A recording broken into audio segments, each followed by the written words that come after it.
C'est une page de la télévision populaire qui se tourne. Évelyne Leclerc a marqué le cœur de plusieurs générations de Français. Symbole d'une époque, elle avait su rentrer chez les gens, partager leur quotidien comme le rappelle son ami Jean-Pierre Foucault. Sourire, gentillesse, popularité, sérieux, travail. Voilà. Elle avait tout ça. Elle était. Il y a le français moyen, c'est la française moyenne. Chacune des téléspectatrices pouvait se reconnaître en elle. Et c'est ça qui a fait, je pense, son immense popularité. Téléspectateurs de Provence, Côte d'Azur, Corse, bonsoir.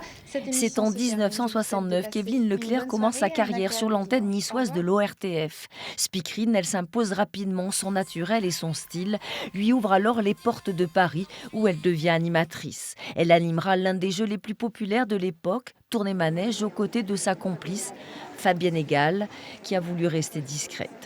À l'écran, comme dans la vie, Évelyne Leclerc avait beaucoup d'amis. J'ai connu Évelyne, j'avais 18 ans, j'en ai 68, vous voyez, c'est pas hier. Puis on a fait tellement d'émissions, de galas ensemble, de foires, de trucs. C'était quelqu'un de délicieux, j'adorais cette femme. Elle était exceptionnelle, elle était toujours souriante, elle était naturelle. Ce que vous voyez à l'écran, elle l'avait en fait dans son cœur, quoi.